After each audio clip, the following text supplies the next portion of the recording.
ہمارا دینی شعور ہمیں جو کچھ بتاتا ہے اس کے مطابق ہمیں معلوم یہ ہوتا ہے کہ اللہ تعالیٰ نے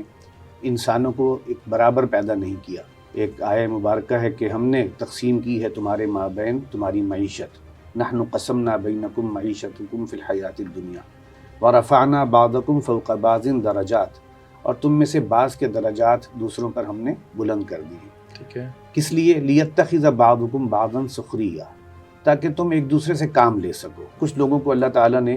لیڈ کرنے کی صلاحیتیں دی ہوتی ہیں، وہ آگے چلنے والے ہوتے ہیں، اور کچھ وہ ہیں کہ جو اپنی سرشت کے اعتبار سے فالوورز ہوتے ہیں۔ تو جب یہ ایک اونچ نیچ اللہ نے بنائی ہے تو اس کے مطابق اللہ نے ایک سیاسی نظام بنانے کے لیے یا سیاسی ماحول بنانے کے لیے احکام بھی دیے ہیں۔ وہ خالق ہے، وہ مالک ہے، تو وہ ہمارے لیے احکام دینے والا اور شریعت دینے والا بھی وہی ہے۔ تو اس احکام کے جو احکام اس نے اس ضمن میں دیے ہیں، اگر ہم انہیں اپنے پیش نظر رکھیں تو یہ دنیا میں ایک ایسا سیاسی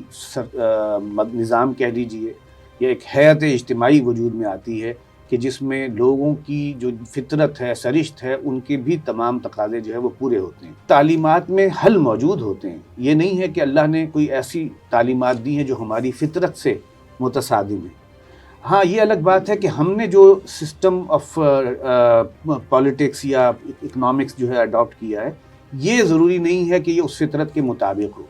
اس لیے کہ اس میں خدائی احکام، آسمانی وحی، اس کی کوئی اہمیت نہیں رہی جب اس کو ڈیزائن کیا گیا، جب بنایا۔ ایڈم اسمتھ نے جب ایک اکنامک سسٹم کی بنا ڈالی ہے، پولیٹیکل اکانومی کے جو اس وقت کے بابا اعظم سمجھے جاتے ہیں،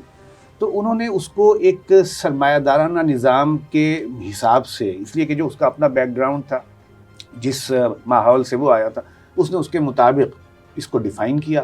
اور پھر ریلیشنز جو ہیں، انٹرنل ریلیشنز جو ہوتے ہیں مختلف اکنامک ایجنٹس کے، ان کو ڈسکرائب کیا، اور اس سے گویا ایک پورا نظام اجتماعی انہوں نے ڈیزائن کر دیا، اور وہ اس وقت دنیا میں، پوری دنیا میں رائج ہے۔ تو ہم جس سسٹم کے لیے اور جس قسم کے معاشرے کی تشکیل کے لیے کوشاں ہیں، اس میں ہم یہ سمجھتے ہیں کہ ہمارا ذہن جو ہے اس کی بنت کے اندر تو استعمال ہو سکتا ہے، لیکن اس کے اصول اور اس کے احکام جو ہیں وہ ہماری ذہن کی جو ہے وہ کرافٹ نہیں ہو سکتے، بلکہ یہ کہ وہ اللہ کی طرف سے اور دین اسلام کے پیغمبر کی طرف سے جو ہمیں آتا ہوئے وہی اصول اور وہی احکام ہوں گے، جنہیں ہم نے پھر اپنے ماحول، جو اس وقت کی سوشل ایوولوشن ہے یا ہماری جو سائنٹیفک ایوولوشن ہے، اکنامک ایوولوشن ہے، ان سب کو سامنے رکھتے ہوئے ان اصولوں اور ان احکام پر مبنی ایک سسٹم جو ہے وہ ڈیولپ کرنا ہے۔ ورنہ قرآن ہمیں کوئی بنا بنایا ویل نیٹڈ سسٹم نہیں بتاتا۔ آپ قرآن کو اول سے آخر پڑھتے چلے جائیے، اصول دیے ہیں، بنیادیں دی ہیں، نظریات دیے ہیں، اور پھر کچھ احکام دیے ہیں، اور احادیث مبارکہ کا مطالعہ کریں تو وہاں پر بھی آپ کو احکام کی صورت میں اور اصول کی صورت میں تعلیمات ملے۔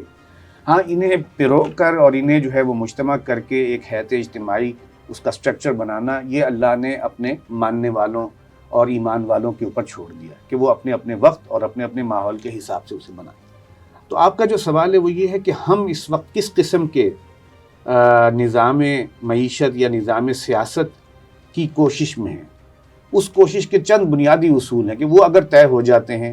تو اس کے بعد نیچے کیا ہو، وہ فیڈریشن ہو، وہ کانفیڈریشن ہو، وہ کوئی یونین آف کانفیڈریشنز ہو یا یونین آف فیڈریشنز ہو، یہ ساری چیزیں پاسبل ہیں۔ اس لیے کہ اب خارج میں حالات کیا ہیں، ایک ملک ہے جس کا ایک جغرافیائی حدود ہیں۔ ایک وقت وہ تھا جب جغرافیائی حدود اس طرح سے ڈیمارک نہیں ہوئی ہوتی تھی۔ اب جزیرہ نماء عرب ہے تو وہ بھی ایک پورا علاقہ تھا کہ جو رفتہ رفتہ سرنگوں ہوتا جا رہا تھا، دین اسلام کے سامنے جو ہے وہ سرنڈر کر رہا، لیکن اب باقاعدہ باؤنڈریز ہیں۔ باؤنڈریز کے ساتھ ساتھ ریاستی ادارے ہیں، ریاستی اداروں کی اپنی اپنی فنکشنز ہیں، ان کی اپنی اپنی ذمہ داریاں ہیں۔ اب یہ وہ چیزیں ہیں کہ جو ایوولوشن کے ایک پروسیس کے تحت یہاں تک پہنچی۔